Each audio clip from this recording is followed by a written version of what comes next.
All right, everybody. So let's go ahead and get into schools. We're going to talk about schools and we're going to talk about the workplace and discrimination that happens based on sexuality within these frameworks. So let's go ahead and share my screen. And here we go. All right. So we're going to talk about preschool and high school, pre-K through high school education for the majority of this. And that's just because in college, you see a lot more ability to kind of cater to your own classes, cater to your own social bubble, cater to your identities in ways that you just don't have access to in your public education system. So any kind of school education or any kind of institution are agents for social control, which means that they're going to reinforce parts of social norms. They're going to give and teach kind of with hidden curriculums, these ideas of what and how you should interact with within your society, and that there's going to be social sanctions if you choose not to opt into certain social norms. And we're going to talk about some of the social sanctions that come with being an LGBTQ plus kiddo in the school system. We're going to discuss measures to make schools safer and link to kind of some current events and some current legal interestingness. We'll go with that. And discussions of various kind of sex education platforms also and how they impact others. So when it comes to coming out in school, especially young schools, so we're not talking about colleges, again, we're talking about prior to that, you're going to see that idea and that concept as being part of a continued process. So they're not going to be able to just do this once. This is something that you're going to do with most of the people that you meet. You're going to do this consistently with your different friend groups, within your different institutions, within your different workplace environments.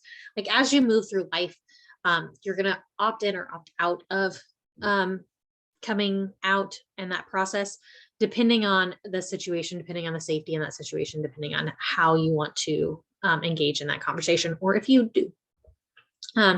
Trans kids usually come out earlier, as gender construction usually comes before sexuality. That kind of makes sense, right? We kind of know who we are as a gender before we know who we're attracted to. And that just kind of goes without saying. Coming out can be very situational and it can be a safety risk, right? So depending on who you're around and depending on what kind of people are there and how affirming those people are, it can be incredibly physically unsafe. It can be emotionally unsafe. It can be very mentally draining to decipher and kind of figure out the social cues and the time and place of when that's a good idea or when it's not. There's also forced outing. So there's also situations in which LGBTQ plus members are outed for their sexualities or their personhoods and identities in ways that were not consensual by them, right? This is not something that they wanted to come out, but came out. And this can happen in all sorts of different arenas and in different ways, but it can be very, very harmful, especially when it comes to those safety risks. Harassment in school is something that overarchingly LGBTQ plus students face. It's they face higher rates of violence, harassment, bullying, which when you add the intersections of race, people are LGBTQ plus members of color are the most victimized population that we have in our society. And it's something that we continually need to post conversations about. Those particular kinds of harassment can include slurs. Again, language matters. I'm going to keep writing that. You're going to hear that over and over and over again this semester because it's something that is incredibly important. There also is ways of physical assault. And that can be something as simple as being pushed into a locker. That can be something as simple as being grabbed, pulled, having a wig tugged off, right? Like all of those things are physical assaults, or it can be something that can derive massive injury and can cause potential disability depending on the assault and where and how it happens. Sexual assault and harassment and violence, that is pretty common when it comes to LGBTQ plus persons in the public school system or in early schools. And then you have, as we are now more involved in the internet and how social media plays out in dynamics of education, you're going to see a lot more cyberbullying because there's the ability to do that in ways that give some autonomy to perpetrators and limits the ability to have corrective action really for the people that are victimized in that way. The impact of harassment can include everything from avoiding spaces all the way up to suicide, depression, increased dropout rates, effect on academic performance, and there's a consistent lack of reporting because there's just not necessarily an institution that backs these kids in ways that would allow spaces to report. And so situations like these really go unnoticed or not dealt with in ways that become very problematic and can lead to very continual harm. Trans-specific experiences, so restrooms continue to be a spot in which trans persons consistently are victimized in much more ways than they have ever created crimes. Now, I'm not going to say there's never been a trans person that's created a crime in a bathroom, but there's been there's a much more likelihood that trans people will be assaulted in bathrooms than there are that another assault will happen. We've been over the bathroom debate before, so I'm not going to get into it again, but please see that lecture because it is very important. Locker rooms are similar situations. You have name and pronoun misuse. The lack of ability to wear a gender affirming clothing that matters to them. There are a lot of school bans on having your sex assigned at birth match the clothing that you're allotted to wear. Missing school due to safety is something that specifically trans students end up having a lot of. There's a lot of truancy. There's a lot of possibly even failing grades for missing so much school. You also have the ability to have some students who may have had issues at one school transfer to another and can pass in the gender that they ascribed to be as opposed to the one that was ascribed to them. And so they have more success in some of those school settings. But you also have the ability to be outed in those school settings where you might have passed and might not have been out intentionally as a trans person. And those outings can come with severe consequences, both physical and mental. Hormone blockers are a process in which trans individuals that are young enough before puberty really hits can essentially put a hold on puberty until they're older and can make more clear adult decisions on how they want to be and have the technical legal authority to do so. Because there's not the legal authority to do so when you are younger, hormone blockers allowed you the time to do that with very minimal side effects. It's fairly, from all the studies, it's incredibly safe to do. And it's something that just kind of, again, puts whatever your sex assigned at birth, those physical changes, breast development, voice dropping, growing of facial hair, those kinds of things, it puts them on hold in ways that can allow trans individuals the ability to more adequately represent themselves. The impact of trans experiences and lack of having inclusion in schools can increase homelessness. It can increase rates of substance abuse. It can increase ability or the need to run away due to safety risks, and increase rates of prostitution, underage prostitution, due to lack of other alternative options. So we're going to get into safe schools. So how do we create safe schools? So we've talked about some of the issues that happen, but creating safe schools are something that needs to be a more important part of the conversation, right? Not that the negative experiences aren't important, because they are, but let's frame it in a way to change that. And change happens through figuring out ways to make safe schools. So for a long time, the safe school argument really came down to, well, let's create separate schools. Let's create schools that are specifically for LGBTQ+. This becomes problematic for a lot of reasons. do you have access to an LGBT school as an LGBT person? Likely not, unless you live in specific areas and or have the ability to financially um, make geographic decisions on schooling based on your socioeconomic status, which gets into cost. How much is it going to cost to go there? Are they going to be private schools? You don't have federal funding to do schools like this. It creates a separation, and it doesn't really address the homophobic problem in the first place. It doesn't make society more safe for these individuals. It just gives a specific shelter. And a lot of times these schools are not intersectional in the ways that they create a socioeconomic status gap, and they create a gap when it comes to race and or ethnic background.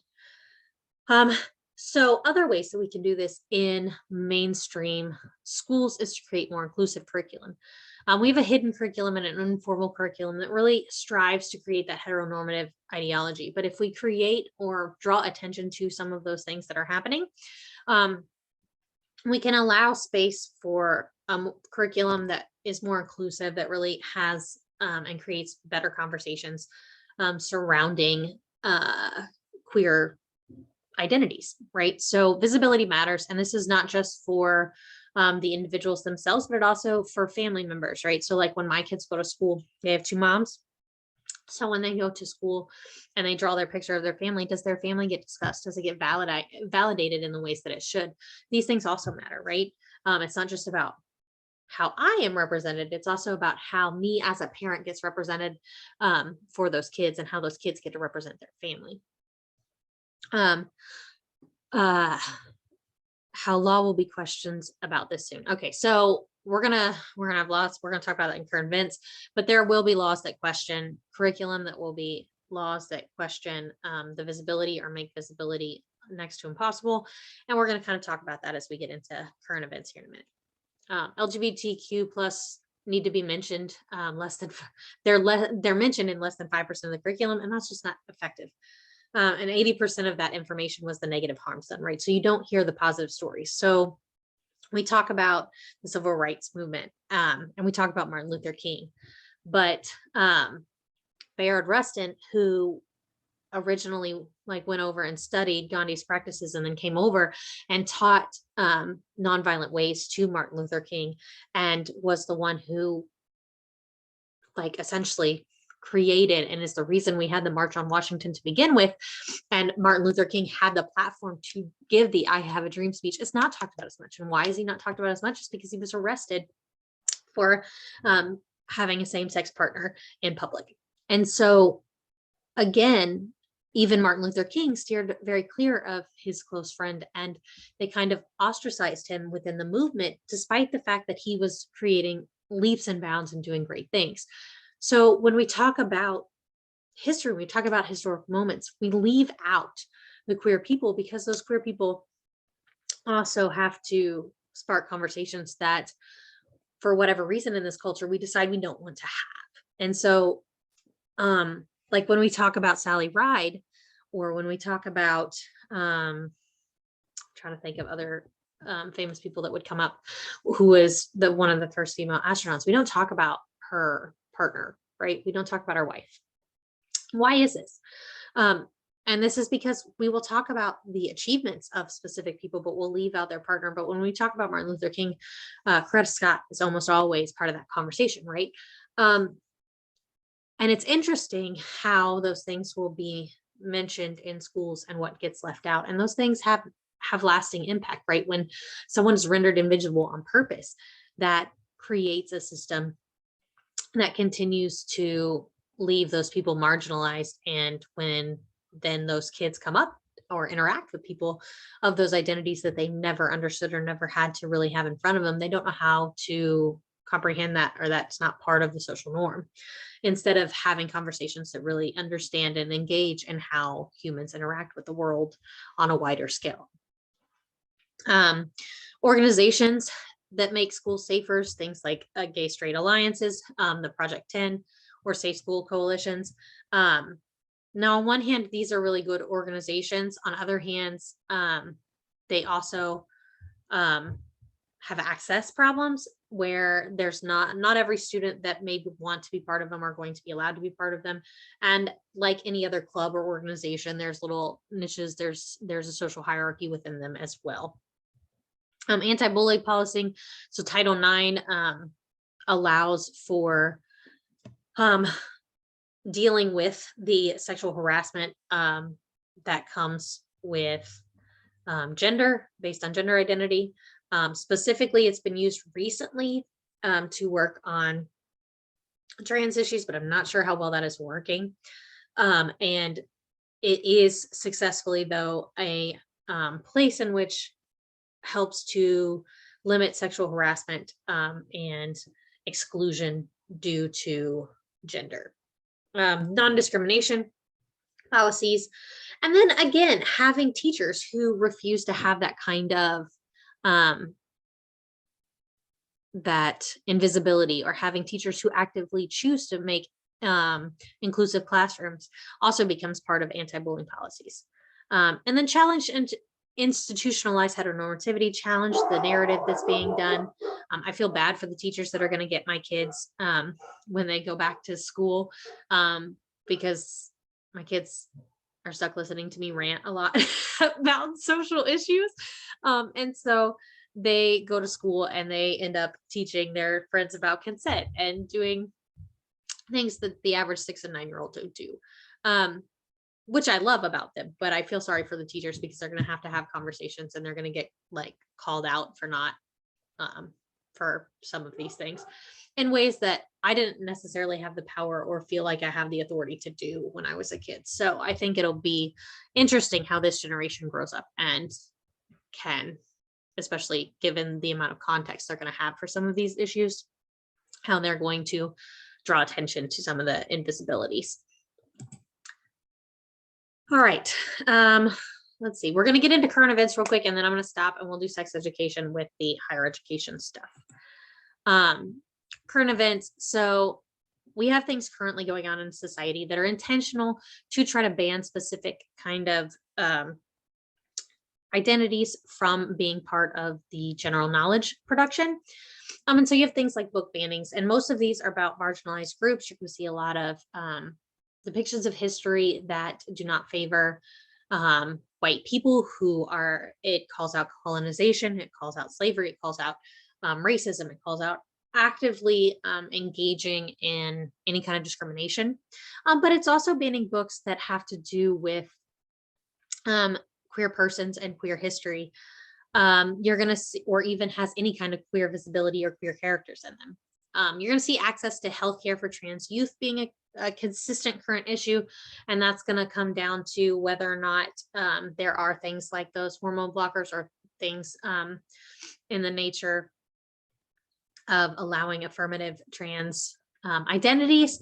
You have things in Texas where right now they can claim a social welfare claim on any parent who is affirming a gender identity that is not of that person's assigned at birth and is not specifically binary.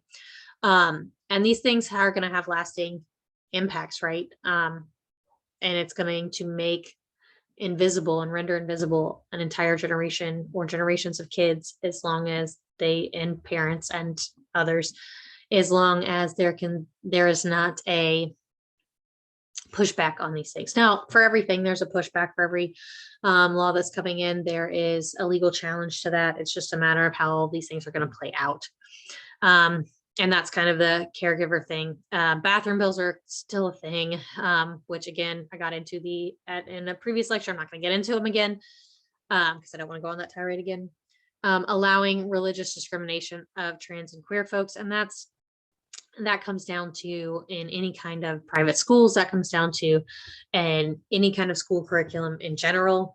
The sports bans on trans youth, which if you would like to hear more about that, I strongly recommend that you also listen to the optional sports thing. Just plug it in your ear while you're doing other things, because there is a lot of good information in that PowerPoint about why it is that trans individuals should be part of our sports systems. And then there's also the school and curriculum restrictions. So whether or not you can talk about specific ideas or specific topics, and how that's going to render specific histories and marginalized groups out of our curriculum. I put in here a link to the ACLU link where it actively updates and talks about all the different legal challenges that are currently going on and what is happening within them.